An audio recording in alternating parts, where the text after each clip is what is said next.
Good morning everyone. मैं Himanshu Singh Saket IAS के YouTube channel पे आपका स्वागत करता हूं। आज हम लोग आरओ की श्रृंखला में जो टेस्ट सीरीज चल रही है उसमें आगे बढ़ रहे हैं। नेक्स्ट हमारा जो प्रैक्टिस सेट है, प्रैक्टिस सेट नंबर 5, ठीक है। ओके, तो आरओ इसमें आपके मैक्सिमम यही आपका नवंबर और दिसंबर 2 मंथ है। तो इसमें प्रैक्टिस आपकी बहुत ज्यादा इंपॉर्टेंट है। अगर आपको सिलेक्शन लेना है, पोस्ट भी ठीक ठाक है इसमें, तो आप लोगों को अपने रिवीजन के साथ साथ प्रैक्टिस मस्ट है, ठीक है।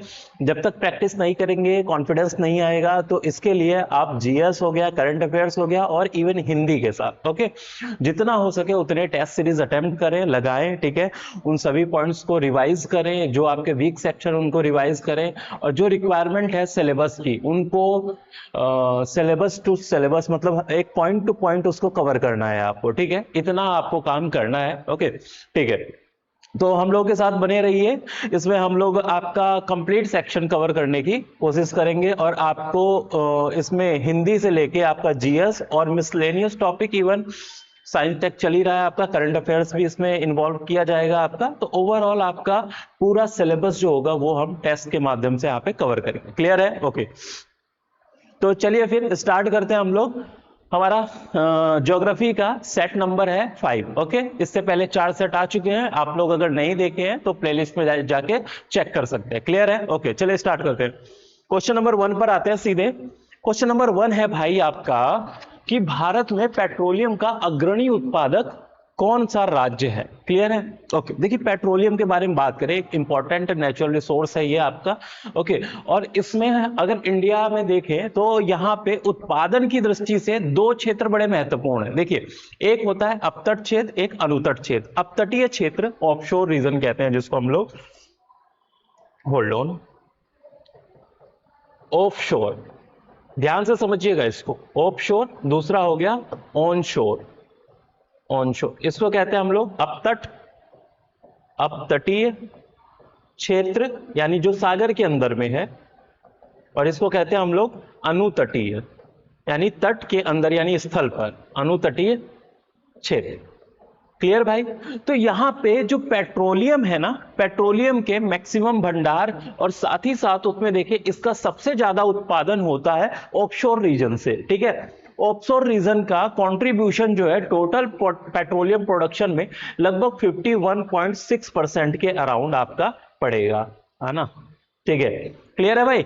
ओके, अब तो ये ध्यान रखिएगा, जैसे अगर हम ऑफशोर में बात करें तो अरेबियन सी में जो आपका मुंबई हाई है, ओके, ये आपका एक इंपॉर्टेंट ऑफशोर रीजन है जहां पे पेट्रोलियम का प्रोडक्शन होता है। हम लोग कृष्णा और गोदावरी बेसिन देखें, ठीक है ना, उसके डेल्टा क्षेत्र में आगे जो कॉन्टिनेंटल शेल्फ एरिया है वहां पे आपको ऑफशोर रीजन में वहां पे आपको पेट्रोलियम का जो एक्सट्रैक्शन है देखने को मिलेगा। तो ये बड़े इंपॉर्टेंट सेक्टर है, इंपॉर्टेंट रीजन है जहां पे इंडिया में सबसे ज्यादा पेट्रोलियम का क्या किया जाता है, उत्पादन किया जाता है, क्रूड ऑयल जिसको हम लोग कह सकते हैं। अब यहां पे देखें ऑनशोर रीजन, ये बेसिकली आपका इंडियन स्टेट से रिलेटेड है, यानी कौन से भारतीय राज्य जो है अपने जो लैंड पर, ठीक है ना, स्टेट के अंदर वहां पे इनका उत्पादन किया जाए। तो इसमें सबसे अधिक जो उत्पादन कर रहा है इस समय वो है कौन भाई? आपका राजस्थान। क्लियर है? राजस्थान जो है इसका उत्पादन सबसे ज्यादा है। क्लियर है भाई? ओके, लगभग 23% के अराउंड, 23% के अराउंड। इसके बाद जो आता है वो है नंबर किसका? गुजरात का, ओके, लगभग 14.3% के अराउंड में देख लीजिएगा इसको आप लोग। और तीसरा है आपका असम। इन 3 राज्यों के नाम आप याद रखें, ये भी लगभग 14.1 के अराउंड, लगभग क्लोज ही है, लेकिन ऑर्डर में आपको याद रखें अगर तो राजस्थान, गुजरात और असम, ये 3 टॉप मोस्ट स्टेट हैं जहां पे सबसे ज्यादा पेट्रोलियम का क्या होता है, उत्पादन होता है। तो भाई यहां पे राजस्थान ऑप्शन में नहीं है, तो जो ऑप्शन में रहेगा उसमें से ढूंढेंगे कि सबसे ज्यादा कौन कर रहा है। तो दूसरे नंबर पे गुजरात है, यहां पे गुजरात दिख रहा है, ये हो जाएगा, ये थर्ड पर, ठीक है ना। तो फर्स्ट कौन है भाई आपका? फर्स्ट हो गया राजस्थान, सेकंड हो गया गुजरात और थर्ड हो गया आपका असम, ये ध्यान रखिएगा। और अगर क्षेत्र के हिसाब से पूछेगा तो अगर यहां पे इन सबके साथ अपतटीय क्षेत्र दे दिया होता कहीं पर पर तो हम क्या लगाते, सबसे ज्यादा प्रोडक्शन कौन करेगा, अपतटीय क्षेत्र ऑफशोर रीजन करता है। क्लियर है, आई होप इसमें आपको आंसर मिल गया होगा। ठीक, नेक्स्ट चलते हैं हम लोग क्वेश्चन नंबर 2 की तरफ। What is viticulture? देखिए, जो हॉर्टिकल्चर है, हॉर्टिकल्चर बागानी वगैरह, जिसमें हम लोग विभिन्न छोटी छोटी जैसे फसलें हो गई, या हम बात करें बेसिकली हम सब्जियों की, फल की, ठीक है, इन सब चीजों की, तो इसमें हॉर्टिकल्चर जो है एक बड़ा सेक्टर हो गया जिसके अंदर हम लोग बहुत सारी चीजों को इंक्लूड करें। जैसे फ्लोरिकल्चर, फ्लोरिकल्चर क्या होता है वो भी इसी के अंदर आ जाएगा, उसमें फूलों का उत्पादन किया जाता है भाई, ठीक है। इसी प्रकार से हम देखते हैं विटिकल्चर। विटिकल्चर क्या होता है, विटिकल्चर में बेसिकली हम लोग अंगूर का, कौन, अंगूर जो होता है उसका उत्पादन करते हैं, ठीक है, उसकी मॉनिटरिंग की जाती है, इसमें स्टडी किया जाएगा क्या इस पे बीमारियां हैं, कैसे इसका उत्पादन बढ़ाया जाए, बाकी वगैरह वगैरह। तो अंगूर जो है इससे रिलेटेड कौन है, विटिकल्चर, ठीक है। सिल्क के बारे में बात करें तो भाई सेरिकल्चर जो है इसके लिए यूज किया जाता है, इसमें सिल्क का, रेशम का उत्पादन किया जाता है, जो सिल्क वॉर्म होते हैं उनका, उनके माध्यम से, ठीक है। केचुए जो हो गए इसको हम लोग वर्मी कल्चर कहते हैं, कौन सा, वर्मी कल्चर, ओके। ये हो गया आपका सेरिकल्चर, कल्चर, ओके, सेरिकल्चर। शहद आपका ये हो गया, ये तो हनी बी से हो रहा है आपका, अंगूर जो हो गया आपका विटिकल्चर, ठीक है। इसी तरीके से आपके अन्य भी चीजें इसमें आ जाए, जैसे पीसी कल्चर। पीसी कल्चर का उत्पादन किसके लिए किया जा रहा है, मछलियों के, पीसी कल्चर का यूज किया जाता है मछली के उत्पादन के लिए, ठीक है ना, फिशेज वगैरह जो होती है वो पीसी कल्चर में आ जाएगा। तो इसमें विटिकल्चर आपका किससे रिलेटेड हो गया भाई, अंगूर की खेती से, उनके उत्पादन से। क्लियर है, नेक्स्ट चलते हैं। उत्तर प्रदेश में कितने कृषि जलवायु, या इसको हम लोग सस्य जलवायु क्षेत्र, किसी जलवायु क्षेत्र कहते हैं, कितने पाए जाते हैं? तो इसमें देखिए उत्तर प्रदेश का जो रीजन है पूरा, ओके, तो यहां पे जो पश्चिमी मैदान जो है, ठीक है ना, ओके, पश्चिमी मध्य मैदान और मध्य मैदान, ठीक है। इसके अलावा दक्षिण पूर्वी जो अर्ध शुष्क क्षेत्र है, बुंदेलखंड का एरिया है, ठीक है। फिर मध्य पूर्व का, मिडिल और जो ईस्ट है आपका, और पूर्वी मैदान हो गया, ठीक है। तो ये कितने, 3 3 6 7, एक इधर उत्तर पूर्वी वाला एरिया हो गया, नीचे आपका इधर सोनभद्र इस क्षेत्र का रीजन हो गया। तो लगभग ऐसे टोटल मिला के आपका बुंदेलखंड वगैरह नीचे साउथ में आपका, तो ये कितने, टोटल 9 क्षेत्र हैं उत्तर प्रदेश में कृषि जलवायु से रिलेटेड। क्लियर है, ओके। आपको इसमें संख्या ध्यान रखनी, इन क्षेत्रों के नाम वगैरह में इतना नहीं पढ़ना है आपको। क्लियर है, ओके। तो ये संख्या याद रखिएगा कितनी है भाई, 9, ओके। ये क्वेश्चन काफी बार आया हुआ है तो इतना ध्यान रखें आप। नेक्स्ट चलते हैं हम लोग।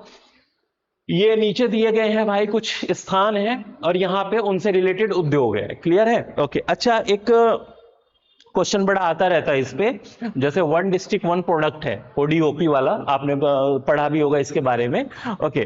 तो इस पे क्वेश्चन आते रहते हैं कि किस जिले, कौन सा जिला किस उत्पाद के किस जो उसका किसी डिस्ट्रिक्ट का अपना एक आइडेंटिफाई उत्पाद होता है, ठीक है ना, या फिर वहां से उसको जीआई टैग मिला हो उस उत्पाद को, ऐसे कुछ हो सकते हैं। तो वहां पे आइडेंटिटी देने के लिए, उसके उत्पादन को बढ़ाने के लिए, उसमें जो लोग इन्वॉल्व हैं, जो उसका उत्पादन कर रहे हैं, उनकी इनकम को प्रमोट करने के लिए, बढ़ाने के लिए इन सब प्रोग्राम को चलाया गया है, ताकि यहाँ पे लोगों को रोजगार, आय के साधन उपलब्ध हो पाए, ठीक है ना।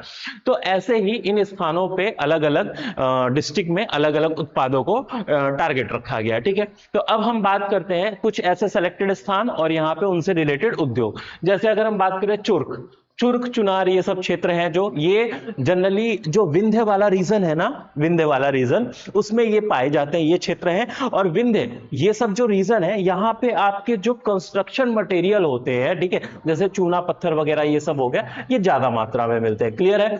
तो चुर्क आपका ये कहां पड़ता है भाई, सोनभद्र में पड़ता है। क्लियर है, सोनभद्र किसका डिस्ट्रिक्ट है, उत्तर प्रदेश का। Clear, okay.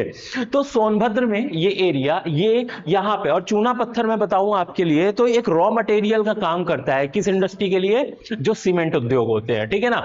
तो सीमेंट उद्योग के लिए ये क्या कर, ये क्षेत्र जो है इंपॉर्टेंट है, सीमेंट, क्लियर? ओके, तो चुर्क हो गया। फिरोजाबाद, ये जनरली आप जानते हैं किसके लिए फेमस होता है भाई? जो कांच की चूड़ियां वगैरह है, बैंगल्स, उनके लिए। अलीगढ़ जो हो गया किसके लिए है भाई? आपका ताला बनाने के लिए, ठीक है। एंड मेरठ बड़ा पॉपुलर है, ये खेल का सामान, बैट वगैरह वहां पे बनते हैं, काफी स्पोर्ट के सामान और सारी चीजें जो होती हैं इन मेरठ में बनती है, ठीक है। तो खेल के सामान के लिए भी ये जाना जाता है। तो नीचे आपके मैचिंग कर सकते हैं, कोड देख लीजिए क्या हो जाएगा इसका। चुर्क हो गया किसका भाई? सीमेंट उद्योग का।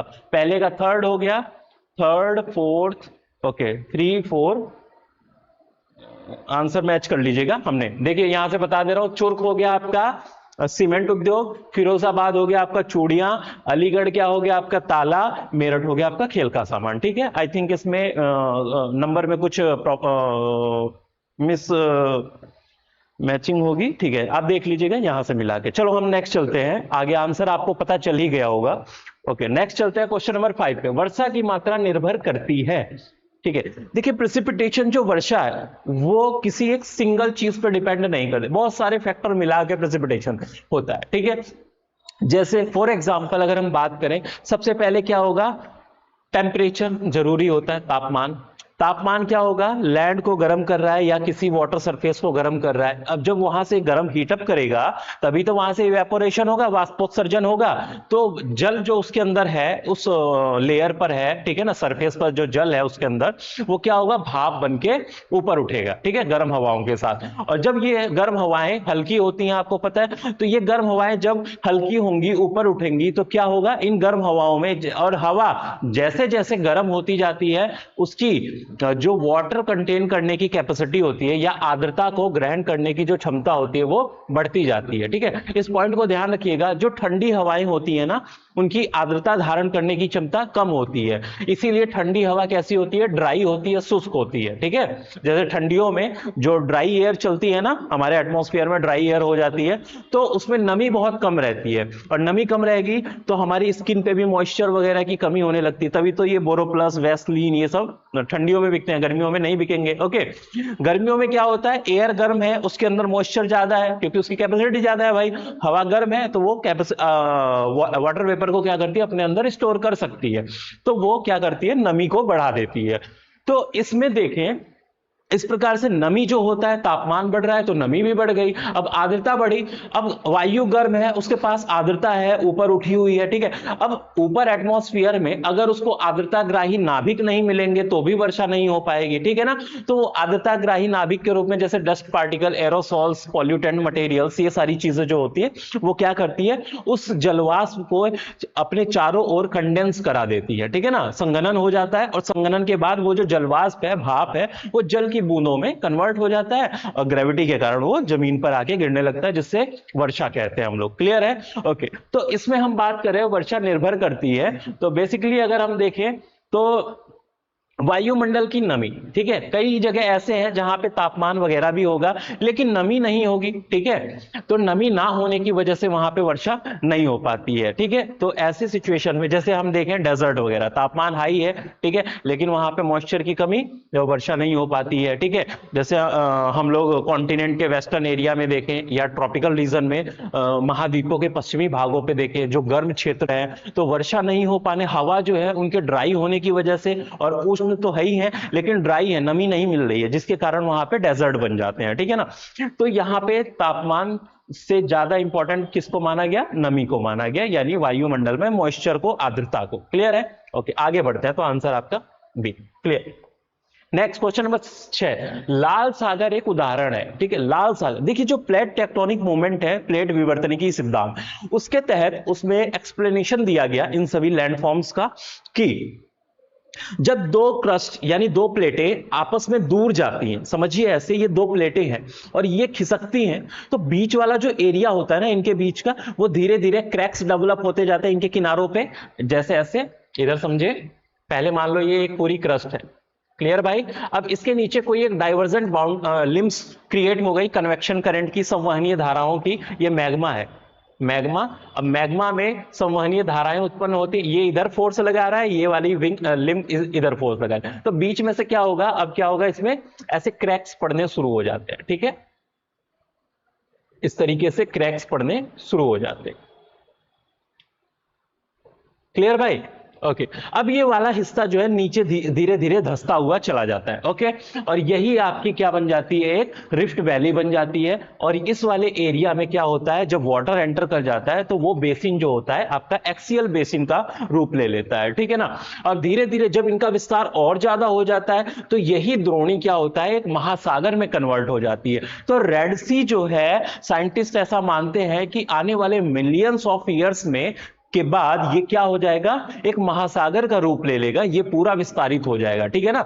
अभी ये अपने मतलब एक बाल्यावस्था में है, नेसेंट सी के रूप में है, जिसमें ये एक नैरो वाटर बॉडी के रूप में दिखाई देता है, ठीक है। तो ये अक्षीय द्रोणी का हिस्सा है, ठीक है ना, लाल सागर उसका उदाहरण है। नेक्स्ट चलते हैं हम लोग आगे। अच्छा लाल सागर है कहां पे भाई, जरा बताएं मुझे।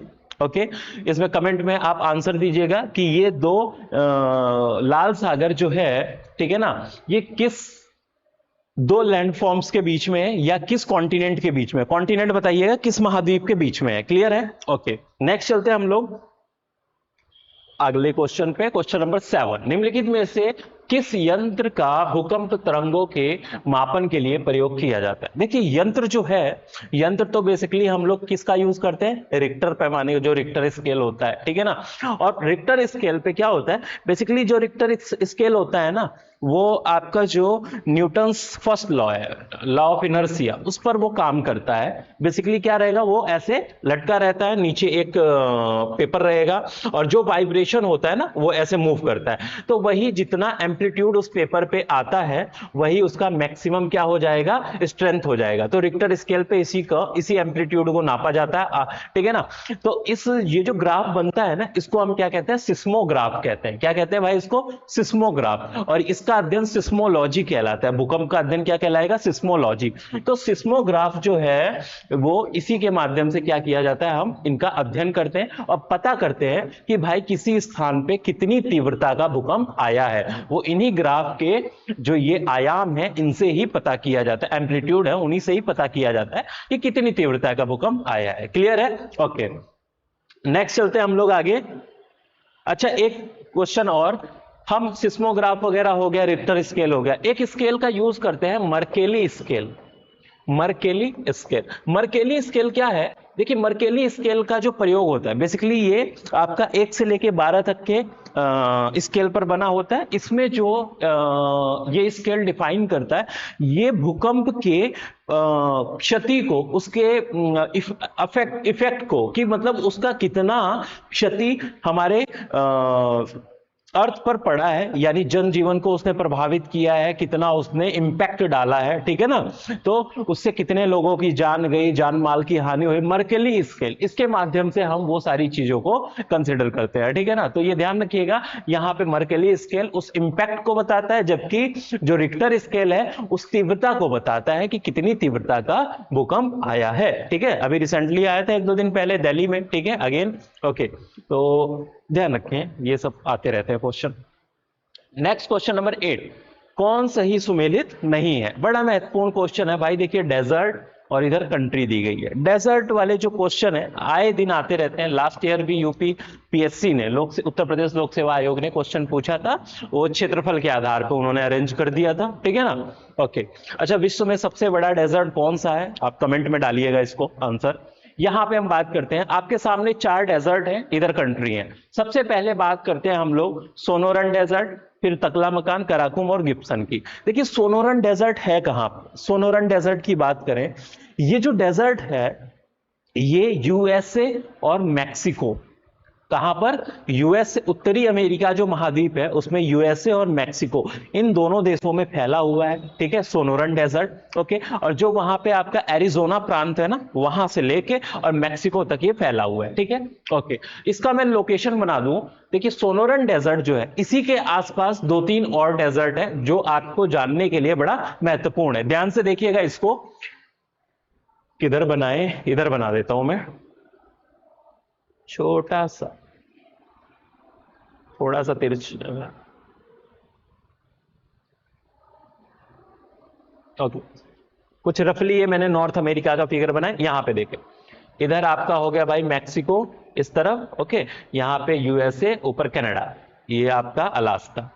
इधर देखिए ये वाला जो हिस्सा है ना, ये इतना, ये है आपका सोनोरन डेजर्ट। क्लियर है? ओके, यानी ये यूएसए और मैक्सिको में आपका फैला हुआ है। ओके भाई, ओके, इसका कुछ हिस्सा भाई यहाँ पे भी जाएगा, कैलिफोर्निया के इस वाले पोर्शन में, यहाँ पे भी ये फैला हुआ है। क्लियर है? ये सदर्न कैलिफोर्निया यहाँ। ओके, तो ये हो गया सोनोरन डेजर्ट। इसके ऊपर हम देखें तो यहाँ पे एक और डेजर्ट है, इसका नाम है मोजावे।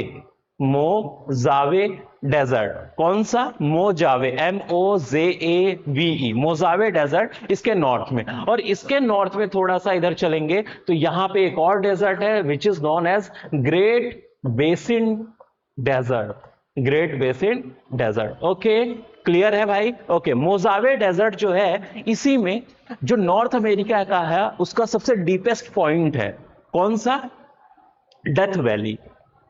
डेथ वैली, इसको कहते हैं हम लोग हिंदी में मृत घाटी। ओके, ये समुद्र तल की ऊंचाई से -86 मीटर है। नॉर्थ अमेरिका का सबसे हॉट, ड्राई, वार्म, ठीक है ना, प्लेस है ये डेथ वैली, जो कि किस, इसी मोजावे डेजर्ट में है। और मोजावे डेजर्ट में भी अगर वहां के प्रांत, स्टेट की बात करें तो बेसिकली ये कैलिफोर्निया में, कैलिफोर्निया और एरिजोना के बॉर्डर पे ये पड़ता है, इसमें कैलिफोर्निया में, ठीक है ना, मोजावे डेजर्ट में ये पड़ता है डेथ वैली। यहाँ पे नेशनल पार्क भी बनाया गया। क्लियर है? ओके, ओके, डेथ वैली, अच्छा, बड़ा ही इंपॉर्टेंट रीजन है ये।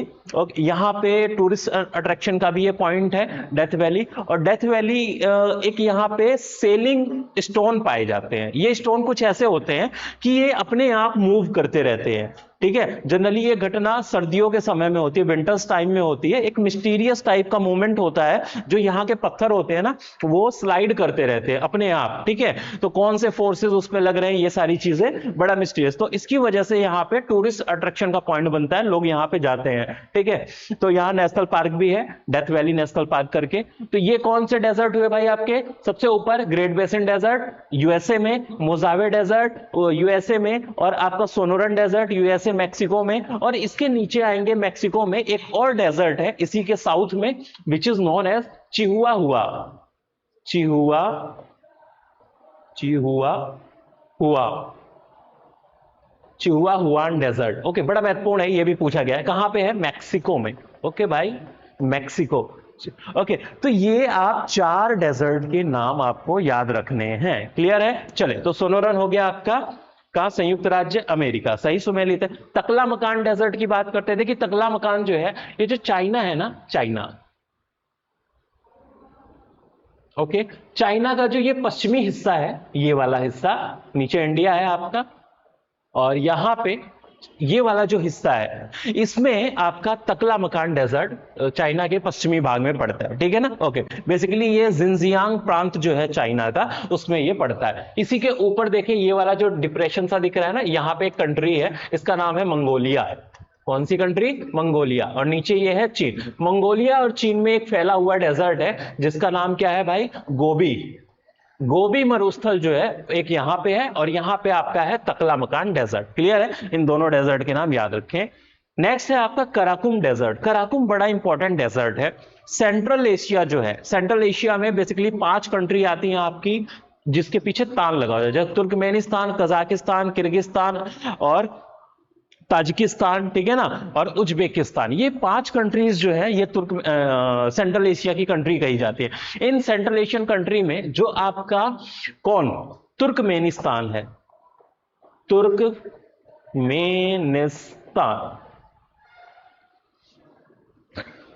तुर्कमेनिस्तान। ओके, यहां की राजधानी क्या है भाई? आपका अशगाबाद। ओके, इस कंट्री में लगभग इसके 70% हिस्से पर, कितना? लगभग तुर्कमेनिस्तान के 70% हिस्से पर कौन सा डेजर्ट? कराकुम डेजर्ट फैला है। अच्छा, कराकुम का मतलब क्या है? इसकी जो स्पेलिंग है देखिए, काराकुम, इसका तो एग्जैक्टली क्या बोलते हैं? काराकुम। कारा का मतलब होता है जो ब्लैक या डार्क होता है, उसको क्या कहते हैं? काला, या हम लोग काला कहते हैं, ये कारा। तो ये हो गया डार्क, और कुम का मतलब होता है सैंड।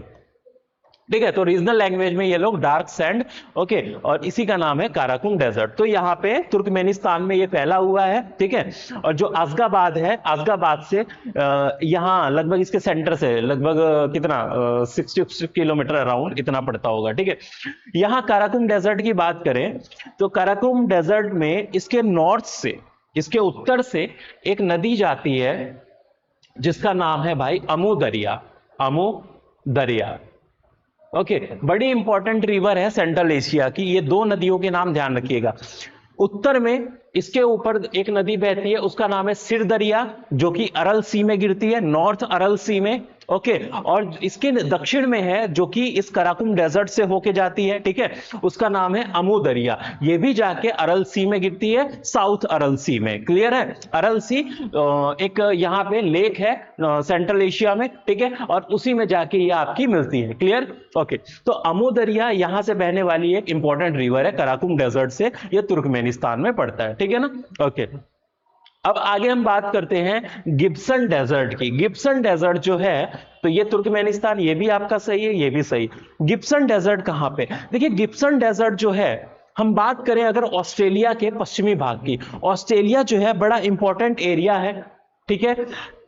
अगर उसका हम पश्चिमी हिस्सा देखें, ठीक है, लगभग ऑस्ट्रेलिया के 35% एरिया में डेजर्ट है, ठीक है। और अगर उसके मेनलैंड की बात करें तो मेनलैंड का लगभग 18% एरिया डेजर्ट कवर्ड है। लेकिन अगर हम प्रेसिपिटेशन के बेसिस पे बात करें कि जहां पे 25 सेंटीमीटर से कम बारिश होती है, तो ऐसा एरिया लगभग 35 के अराउंड है।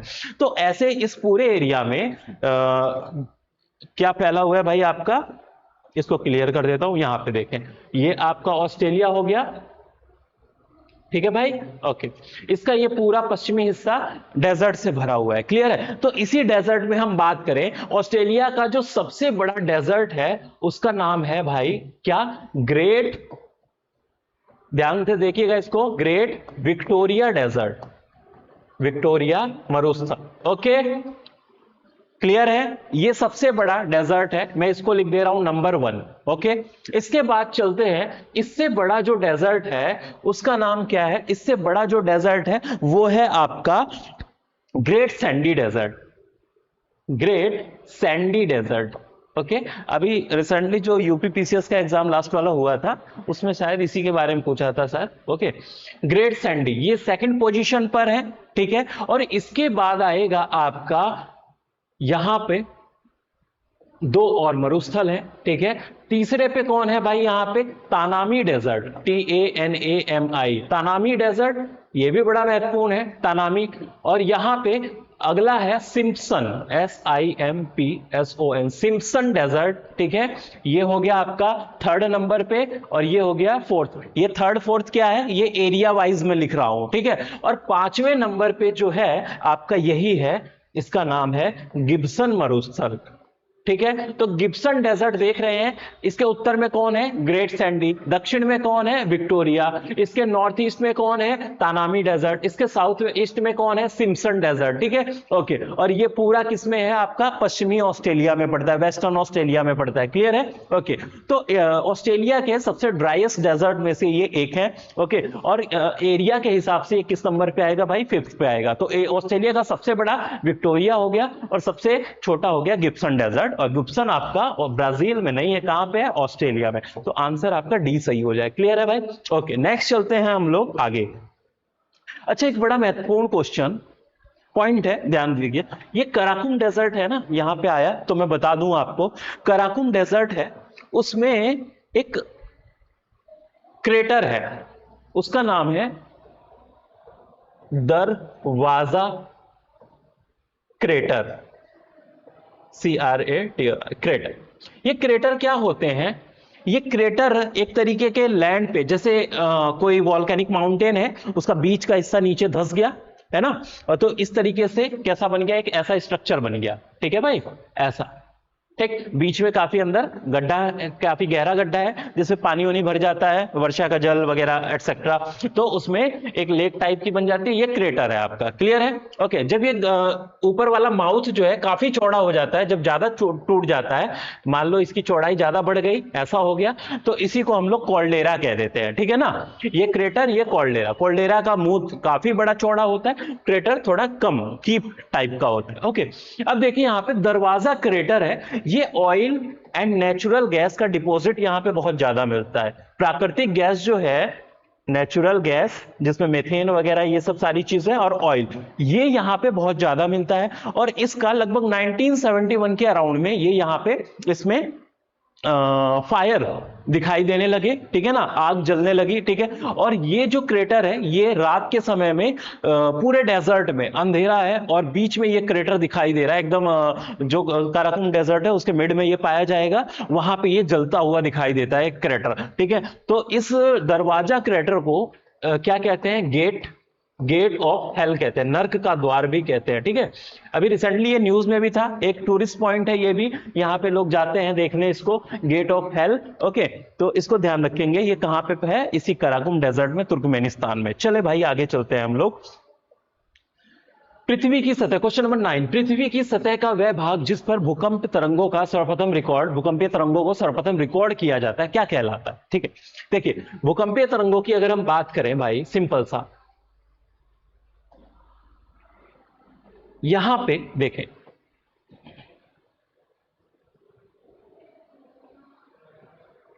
जब दो प्लेटें आपस में एक दूसरे के अगेंस्ट में खिसकती हैं, मूव करती हैं, क्लियर है? मान लो ये ऊपर की, ये हाँ ऊपर की ओर जा रही, ये नीचे की ओर जा रही, ये खिसकती हैं, तो बीच में क्या होता है? वाइब्रेशन हो रहा है। ठीक है। बहुत सारे कारण है भूकंप के, जिसमें मैंने एक ये ले रहा हूं। तो ये जब वाइब्रेशन होता है स्थल मंडल के क्रस्ट में, परतों में, तो उसमें क्या हो रहा है भाई? यही वाइब्रेशन यहाँ पे ऊर्जा उत्पन्न हो रही है, और ये जहां पे ऊर्जा उत्पन्न होती है पृथ्वी के अंदर, या फिर प्लेटें टूटती हैं, क्रैक डेवलप होते हैं, तो फॉल्ट क्रिएट हो रहे हैं, जिसकी वजह से एक प्लेट के ऊपर दूसरी प्लेट का वजन ज्यादा है, टूट गई वो। ठीक है। तो ये एनर्जी या वाइब्रेशन, यही जो अंदर यानी क्रस्ट के नीचे स्थल मंडल में लिथोस्फीयर में जो जहां पे एनर्जी उत्पन्न होती है, उस स्थान को हम लोग क्या कहते हैं? उसको कहते हैं हम लोग फोकस, या फिर हाइपोसेंटर या फिर उद्गम केंद्र या फिर अवकेंद्र। ये सारे नाम इसी के हैं, अवकेंद्र। क्लियर है? किसी भी नाम से दे सकता है। यानी ये स्थल कहां है? पृथ्वी के भीतर है, वहां पर जहां पे एनर्जी उत्पन्न हुई है, ओरिजिन हुआ है उस एनर्जी का। ठीक है। इसी को कहते हैं हम लोग उद्गम केंद्र, फोकस, हाइपोसेंटर या अवकेंद्र। क्लियर है? और इसके जस्ट ऊपर 90 डिग्री, उसी के जस्ट ऊपर 90 डिग्री पृथ्वी की सतह के ऊपर जहां पे हम लोग रहते हैं, 90 degree, because 90 degree is the shortest point. ठीक है ना? सबसे कम दूरी होती है किसी भी जगह से 90 डिग्री की उसकी। ठीक है। और वहीं पे सबसे पहले एनर्जी पहुंचेगी भाई, कम दूरी वाली जगह पे पहले वाइब्रेशन फील होएगा, तो उसके ऊपर एकदम 90 डिग्री पे हमारी पृथ्वी की सतह पे जो स्थान होता है, वहीं पे सबसे पहले एनर्जी महसूस की जाती है। और उस स्थान को हम लोग पृथ्वी की सतह पे क्या कहते हैं भाई? उसको कहते हैं हम लोग अधिकेंद्र या इसी को कहते हैं हम लोग एपिसेंटर या अधिकेंद्र। क्लियर है? ओके। सर्वाधिक तीव्रता इसी पॉइंट पर होगी। ठीक है। अब इसके चारों ओर फिर ये क्या कहते हैं उसको, बॉडी वेव के बाद आता है आपका सरफेस वेव, धरातलीय तरंगों के रूप में ये आगे की ओर फैलती है, जिसमें रैले वेव और आपका एल वेव, जो लव वेव या लॉन्ग वेव भी कहते हैं, उनको आता है। क्लियर है? तो ये तरंगे जब पृथ्वी के अंदर भूगर्भ में चलती हैं, तो उसको हम लोग क्या कहते हैं? बॉडी वेव या भूगर्भिक तरंगे। ठीक है। जिसमें कि उसको दो भाग में बांटते हैं हम लोग, पी वेव और एस वेव, प्राइमरी वेव और सेकेंडरी वेव। प्राइमरी वेव जो होता है, ये इनकी गति बहुत तेज होती है, ये वेरी फास्ट होती है। ठीक है ना, बट इनकी तीव्रता जो होती है बहुत कम होती है, इंटेंसिटी इनकी तीव्रता बहुत कम होती है, इसलिए जनरली ये इंसानों को फील नहीं होती है। ओके, ये बहुत कम वाइब्रेशन की होती है, तो ये जानवरों वगैरह को पहले फील महसूस होती है, सुनाई देती है।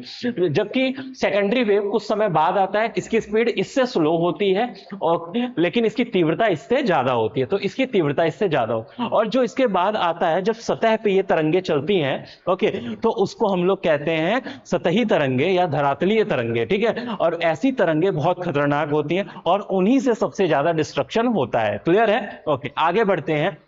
अच्छा चलिए, जो एक बात और बता दें, प्राइमरी वेव होती है, ये ठोस द्रव गैस तीनों में प्रवाहित हो जाती है ध्वनि तरंगों के माध्यम से, ठीक है। जबकि ये क्या होता है, केवल ठोस माध्यम में प्रवाहित होती है, लिक्विड में ये क्या होती हैं, रुक जाती हैं। जैसे प्रकाश तरंगों के तरीके से इनको ट्रीट करते हैं, ये ध्वनि तरंगों के रूप में, ठीक है ना। अनुप्रस्थ और अनुदैर्ध्य तरंगे पढ़े थे ना आपने, ओके, तो वैसे ये ट्रीट करती है। क्लियर है? तो चलिए आगे चलते। तो आंसर क्या हो जाएगा इसमें, ये हो जाएगा एपिसेंटर या अधिकेंद्र। नेक्स्ट है, सुमेलित करना है किस चीज को भाई?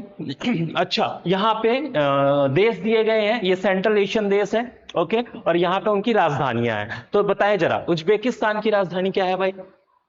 सीधे ताशकंद, ठीक है। ताजिकिस्तान की राजधानी दुशानबे, सही है।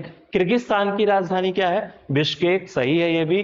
तुर्कमेनिस्तान की राजधानी क्या है? अभी हमने देखा था अशगाबाद, ये भी सही है, ठीक है, ओके। अच्छा, एक और बच गया इसमें, कजाकिस्तान। जरा कमेंट में बताना मुझे कजाकिस्तान की वर्तमान में राजधानी क्या है, ठीक है। कजाकिस्तान की राजधानी, अच्छा चलो मैं ही बता दे रहा हूं।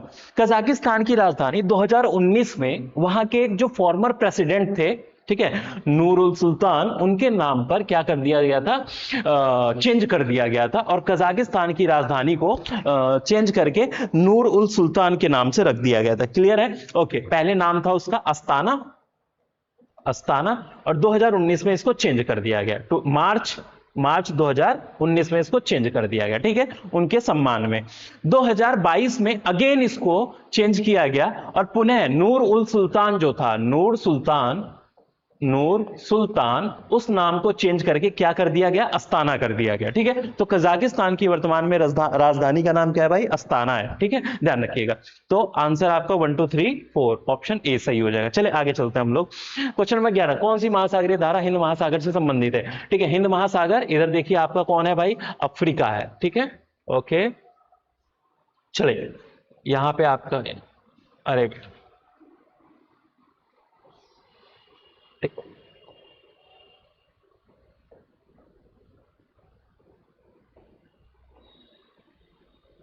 इधर आपका कहीं पे ऑस्ट्रेलिया आसपास, ये ऑस्ट्रेलिया के, ठीक है, यही लगभग आपकी यहाँ की मुख्य धाराएं हैं। चलिए आगे चलते हैं इसमें। तो यहाँ पे पूछा है महासागरीय धारा हिंद महासागर से, ये आपका पूरा हिंद महासागरीय क्षेत्र है, दिख रहा होगा आपको, ठीक है। अब इसमें अगर हम बात करें भाई, तो यहां देखें कौन कौन हिंद महासागर से संबंधित है। फ्लोरिडा कहां बहती है? हमने बताया था, जो उत्तरी विषुवत रेखीय जलधारा है वो जब आगे जाती है गल्फ ऑफ मैक्सिको में, वहां से निकलती है, वो क्या कहलाती है? फ्लोरिडा के पास पहुंच के फ्लोरिडा की जलधारा कहलाती है। आगे यही जाके एंटीलीज जलधारा से मिलकर क्या बनाती है? गल्फ स्ट्रीम की जलधारा। तो ये अटलांटिक का पार्ट है, ठीक है। कनारी जलधारा अफ्रीका के पश्चिमी भाग में पहुंच के ये नीचे मुड़ती है, ये ठंडी जलधारा है, ये गर्म जलधारा है, ये आपकी ठंडी जलधारा है, ठंडी। ये भी आपकी किससे रिलेटेड है? अटलांटिक महासागर से। क्लियर है? उत्तरी अटलांटिक से दोनों रिलेटेड है। अगुलहास की जलधारा देख लें, अगुलहास और क्यूराइल। अगुलहास की जलधारा, ये जो जलधारा है ना, यहां से नीचे आ रही है, और नीचे आने के बाद क्या हो रहा है, इसको हम लोग कहते हैं, जो नीचे की ओर आ रही है, देखिए यहाँ पे मेडागास्कर और इधर मोजाम्बिक मेडागास्कर के बीच में से ये जलधारा जा रही है, इसको मोजाम्बिक चैनल कहते हैं, और इधर से आ रही है एक आपकी जलधारा, ठीक है, और ये दोनों आपकी मिलकर क्या बनाती हैं? अगुलहास की जलधारा। क्लियर है? ओके। तो इस वाली को मेलागासी कहते हैं हम लोग, मेडागास्कर के इधर मेलागासी की जलधारा, और ये हो गया आपका मोजाम्बिक की जलधारा। और मेलागासी और मोजाम्बिक दोनों मिलके क्या बनाती है? अगुलहास की जलधारा का निर्माण करती है। ये कैसी जलधारा है भाई? गर्म जलधारा है। और किसकी है ये? इंडियन ओशन की जलधारा है, जो अफ्रीका के दक्षिण पूर्वी भाग में प्रवाहित होते हैं। क्यूराइल की जलधारा देखें तो क्यूराइल अगेन ये आपका जापान के पास देखेंगे तो ऊपर की ओर से आने वाली एक जलधारा, ठंडी जलधारा है, ठीक है ना। ओके, तो ये आपका पैसिफिक ओशन से रिलेटेड रिलेटेड हो गया हमारा, इससे नहीं, ठीक है। चले आगे चलते हैं, तो अगुलहास इसका सही आंसर हो जाएगा। नेक्स्ट क्वेश्चन नंबर 12 पे, विश्व के अधिकांश उष्ण मरुस्थल 15 से 30 डिग्री उत्तरी अक्षांशों के मध्य महाद्वीपों के पश्चिमी किनारे पर स्थित है, ठीक है। व्यापारिक पौने जैसे जैसे, तो भाई देखो, जो विश्व के अधिकांश मरुस्थल है ना, ये आपका विश्व है 0 डिग्री, ये लगभग 30 डिग्री मान लो इधर, और इधर भी आपका 30 डिग्री, ओके। और यहां पे लगभग 15 डिग्री से लेके, ठीक है, 15 डिग्री तक, इसलिए जनरली 15 तक इसलिए हमने लिया क्योंकि जो 15 तक का जो एरिया है ना, लगभग विषुवत रेखीय जलवायु वाला क्षेत्र, यानी यहाँ पे टेम्परेचर तो अधिक है, साथ ही साथ यहाँ पे वर्षा भी बहुत अधिक होती है, 0 से 15 तक लेके। तो वर्षा अधिक होने के कारण क्या होता है, मरुस्थलों का विकास कम हो पाता है, ठीक है ना, ओके। लेकिन 15 से 30 तक का लेते हैं एरिया, तो यहाँ पे तापमान अधिक होता है और वर्षा में गिरावट आती है, क्लियर है। तो यहाँ पे मरुस्थलों के विकास के लिए आइडियल कंडीशन बनती है।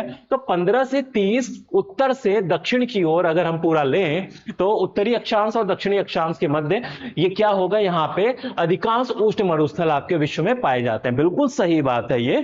कारण क्या दिया है, व्यापारिक पवनें जैसे जैसे पश्चिम की ओर जाती है, उनकी नमी और आर्द्रता में कमी हो जाती है। आपको पता है कि इस क्षेत्र में, इधर ध्यान दें, कलर चेंज करें भाई, हम ब्लैक लेते हैं, यहां पे और इधर, ठीक है ना, लगभग कर्क रेखा और मकर रेखा जो है, उससे विषुवत रेखा की ओर आपकी एक वायु, ठीक है, इधर आपका हाई प्रेशर, यहां पे लो प्रेशर, यहां हाई प्रेशर, यहां पे लो प्रेशर, उपोष्ण कटिबंधीय उच्च वायु दाब से विषुवत रेखीय निम्न वायु दाब की ओर हवाएं चलती हैं। ये हवाएं साल भर इसी दिशा में चलती हैं, और इन हवाओं को हम कौन सी हवा कहते हैं, व्यापारिक पवन कहते हैं, ठीक है ना भाई। ये एक भूमंडलीय पवन है। व्यापारिक पवनें जब ये चलती हैं, तो जब महाद्वीपों के किस भाग से प्रवेश करेंगी, ये पूर्वी भाग से, तो पूर्वी भाग में तो ये काफी अच्छी वर्षा करती है, ठीक है, जिसकी वजह से क्या होता है, वहां पे अधिक वर्षा देखने को मिलती है। लेकिन जैसे जैसे ये मिड भाग में पहुंचती है, वर्षा की मात्रा कम हो जाती है, वहां पे आपको सवाना और इस तरीके की ग्रासलैंड देखने को मिलेंगे, सवाना घास भूमियां।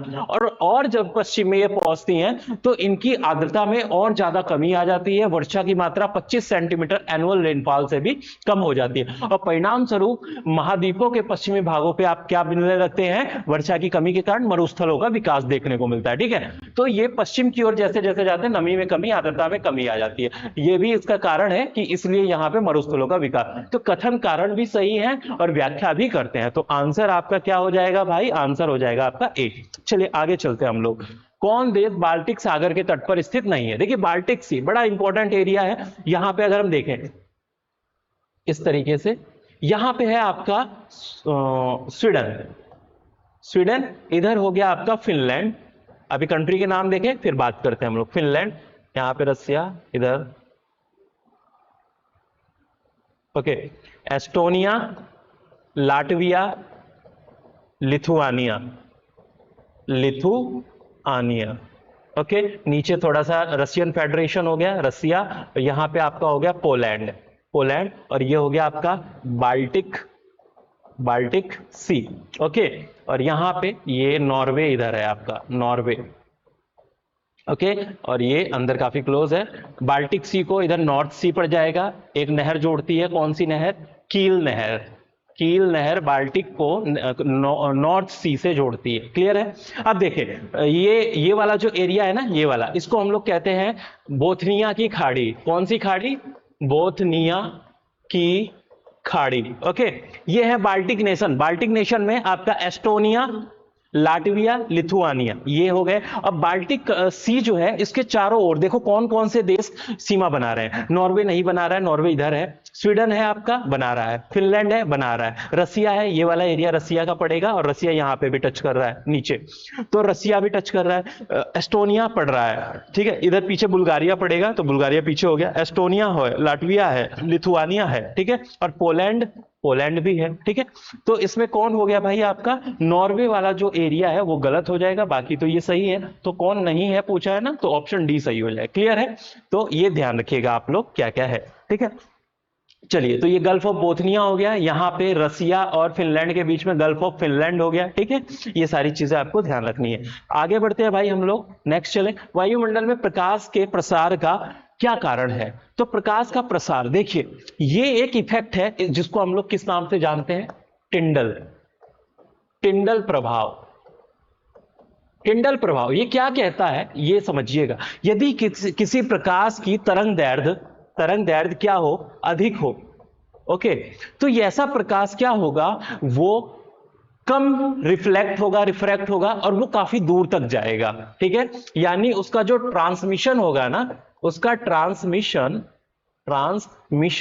वो अधिक होगा, क्लियर है। उसमें प्रकीर्णन कम होगा, उसका सीधे मैं कह दूं फैलाव कम होगा, उसका फैलाव, सिंपल भाषा में फैलाव बहुत कम होगा, ठीक है ना, कम।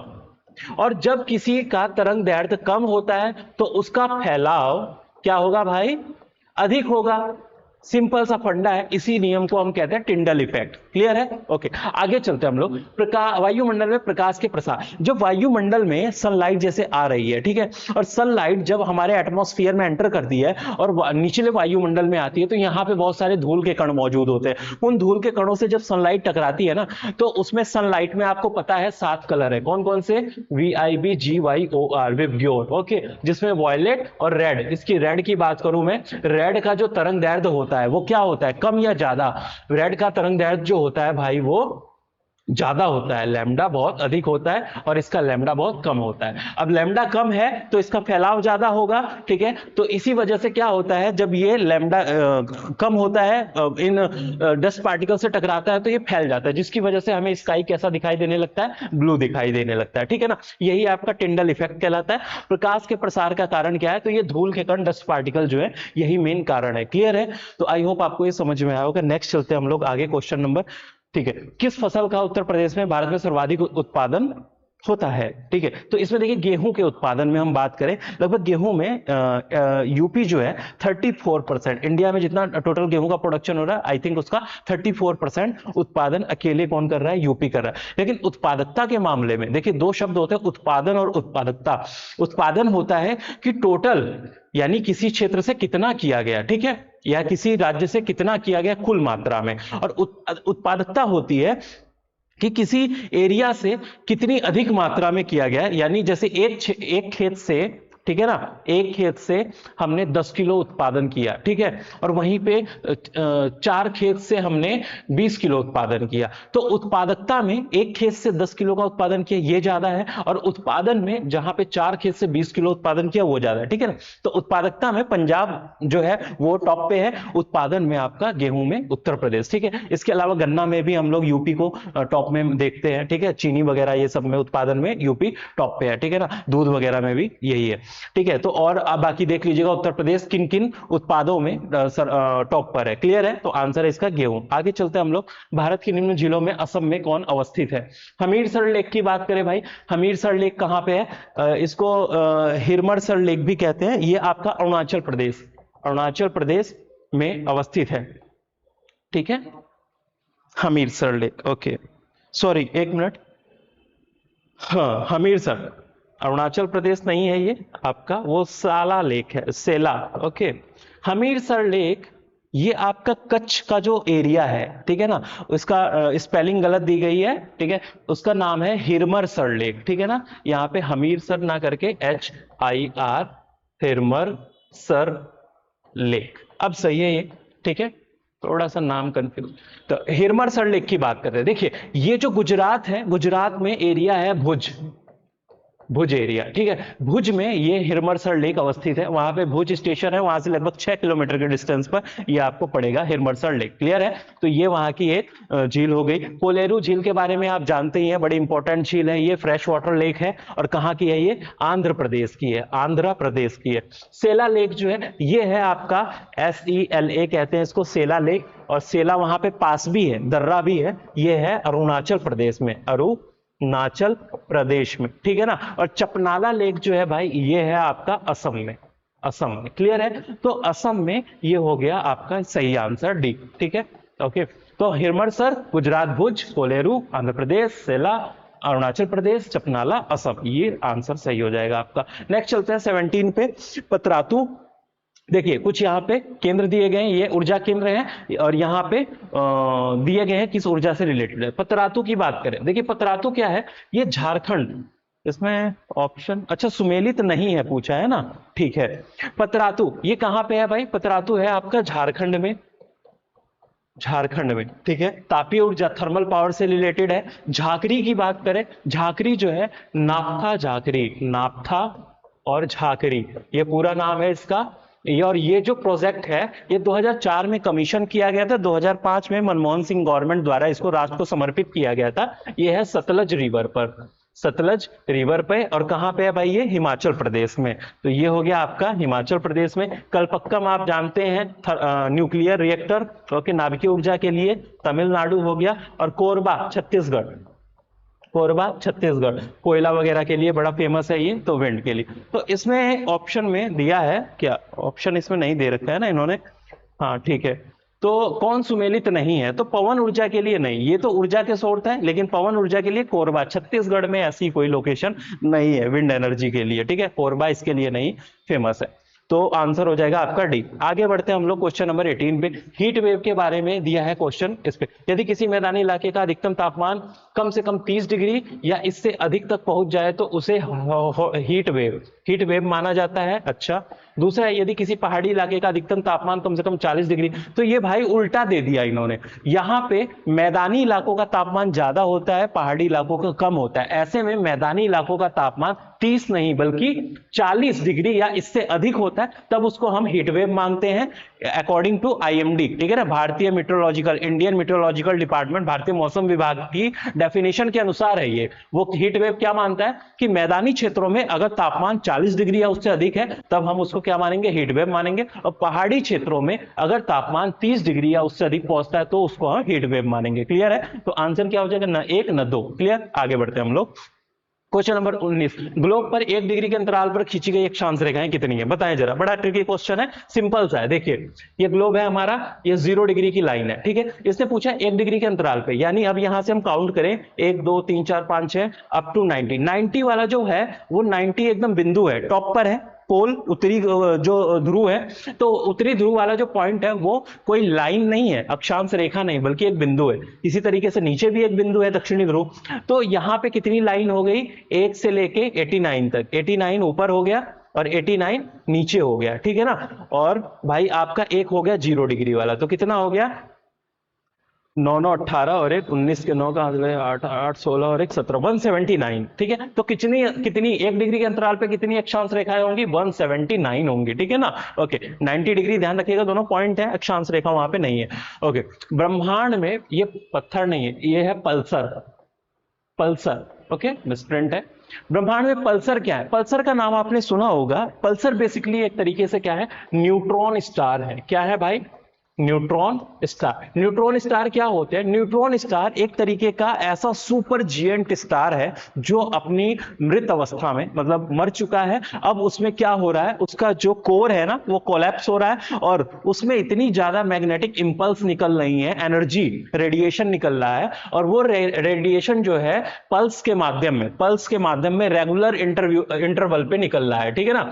तो इस तरीके के न्यूट्रॉन स्टार जो है, ऐसे स्टार को हम लोग न्यूट्रॉन स्टार कहते हैं, ठीक है ना। और जनरली ये इतने बड़े होते हैं कि इनका जो मास होता है ना, इनका मास सूर्य के मास का लगभग 12 से 25 गुना के बराबर होता है। तो ऐसे बड़े स्टार जो होते हैं वो न्यूट्रॉन स्टार कहलाते हैं, ओके, जब वो कोलैप्स होते हैं।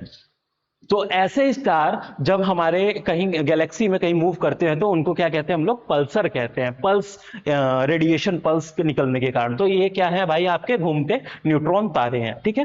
तो आई होप आपको काफी इंपॉर्टेंट क्वेश्चन मिले आज आपको जानने के लिए, ठीक है। काफी इंफॉर्मेशन इसमें आपको मिली होगी। ये आपकी आंसर की है, आप इसका स्क्रीनशॉट लेके मैच कर सकते हैं। चलिए फिर मिलते हैं हम लोग नेक्स्ट वीडियो में, ओके, अगले सेट के साथ। Thank you.